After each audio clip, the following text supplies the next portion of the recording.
Hello students, welcome back to our channel Nidhi English and Activity Classes.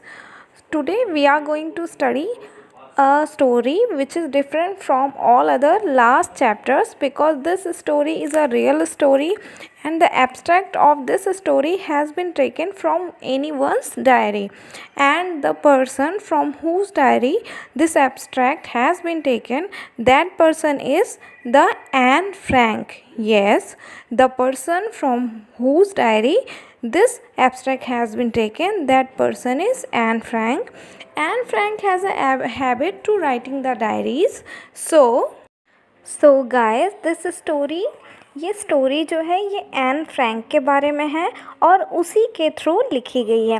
Anne Frank जो कि एक Jewish girl है और ये बात उस समय की है जब वर्ल्ड वॉर सेकेंड चल रहा था और उस टाइम हिटलर जो कि नाज़ीवादी था और वो जूइश पीपल से बहुत ज़्यादा हेट करता था।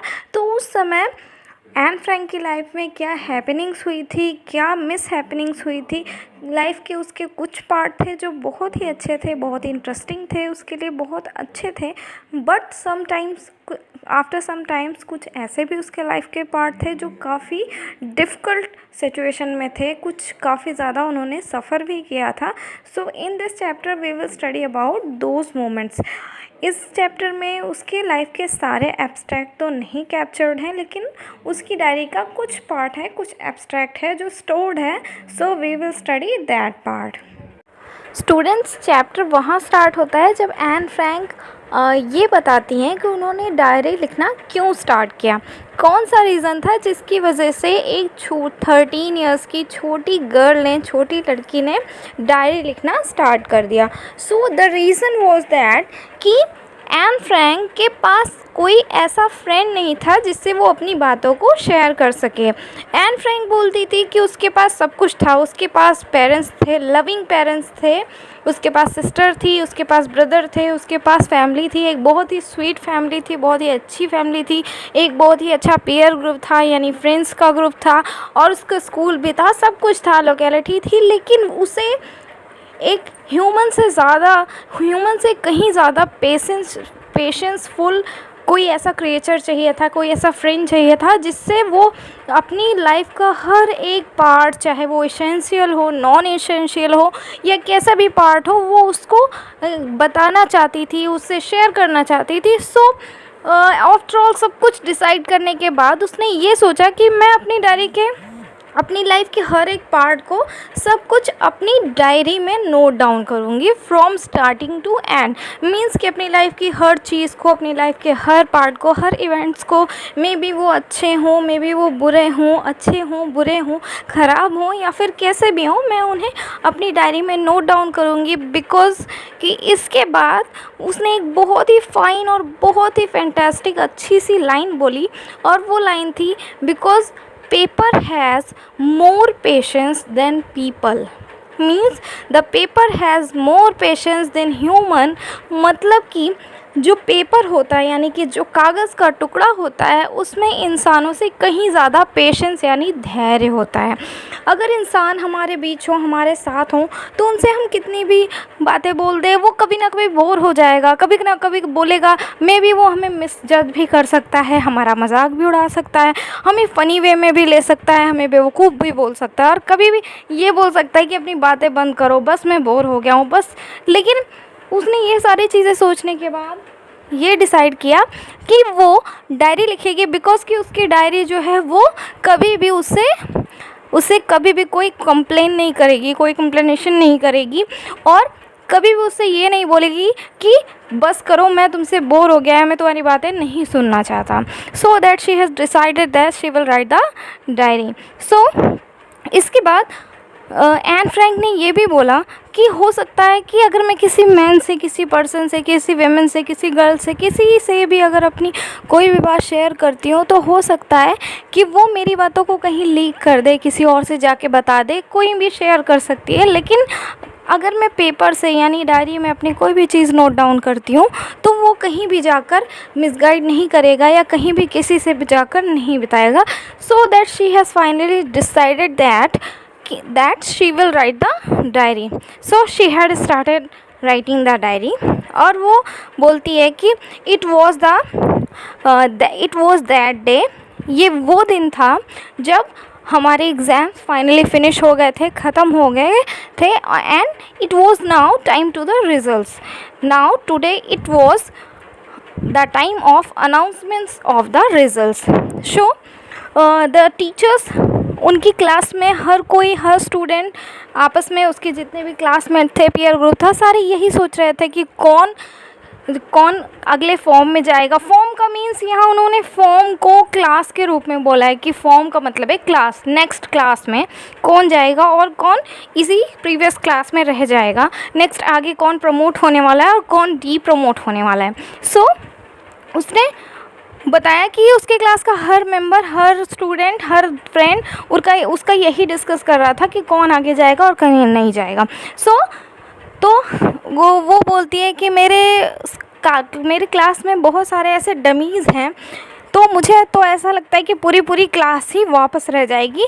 और जहाँ तक कि वो अपने बारे में बोलती है कि मैं सारी चीज़ों के बारे में तो कंफर्म्ड हूँ, बिल्कुल मुझे कॉन्फिडेंस है, लेकिन जहाँ तक कि मेरी बात है, मैं बोलती हूँ कि सिर्फ़ और सिर्फ मैथ ऐसा सब्जेक्ट है जिसके बारे में मैं कंफर्म नहीं हूँ कि मेरे मार्क्स अच्छे ही आएंगे।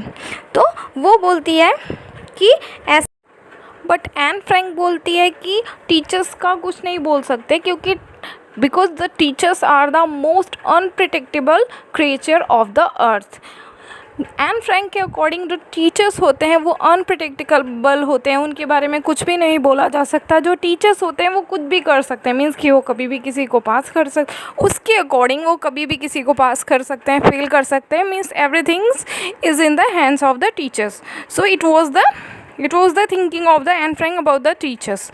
सो नाउ अब क्या था कि वो एन फ्रैंक अपने टीचर्स के बारे में बताना स्टार्ट करती है कि जितने भी टीचर्स हैं, मुझे सारे टीचर्स बहुत अच्छे लगते हैं, सारे टीचर्स मुझे कोऑपरेट करते हैं, मैं सारे टीचर्स को कोऑपरेट करती हूँ, मेरी हर टीचर से बहुत अच्छे से बनती है, लेकिन मेरे एक टीचर हैं जो कि मैथ के टीचर हैं, जिनका नाम है मिस्टर केसिंग। वही एक अकेले टीचर हैं जो मुझसे काफ़ी ज़्यादा इरिटेट हो जाते हैं, बिकॉज़ कि मैं बहुत ज़्यादा बातें करती हूँ, इसीलिए उन्होंने मेरा नाम चैटर बॉक्स रख रखा है।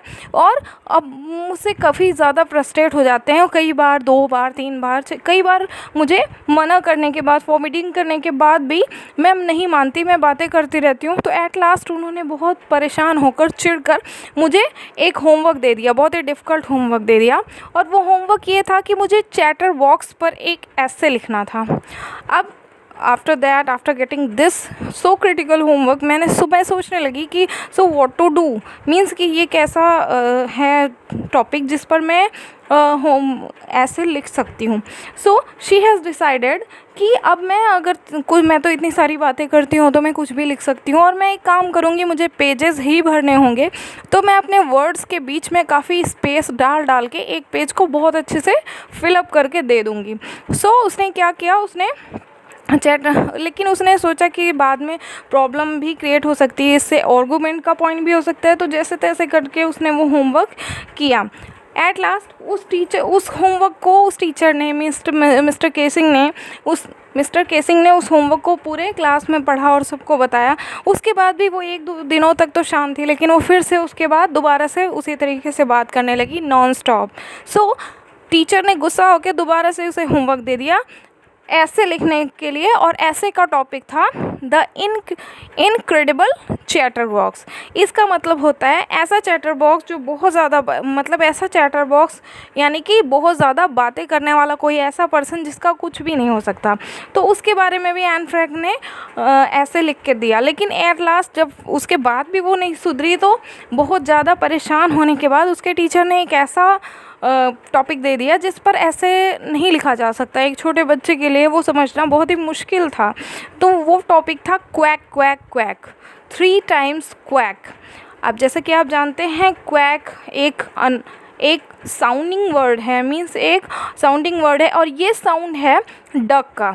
डक के जो बेबी डक्स होते हैं वो क्वैक क्वैक की आवाज़ करते हैं। सो उसने डिसाइड किया कि इस बार वो होमवर्क करेगी, क्योंकि उसे होमवर्क तो करना ही था। तो उसने डिसाइड किया कि इस बार वो होमवर्क करेगी। लेकिन इस बार वो कुछ ऐसा करना चाहती थी जिससे फाइनली ये सारा फंडा ही ख़त्म हो जाए, मीन्स कि सारा जो ये सब गेम हो रहा है ये ख़त्म हो जाए। अब वो कुछ ऐसा करना चाहती थी ताकि उसके टीचर को समझ में आए that it was not wrong that a student is talking too much, because talking is the right of the students, because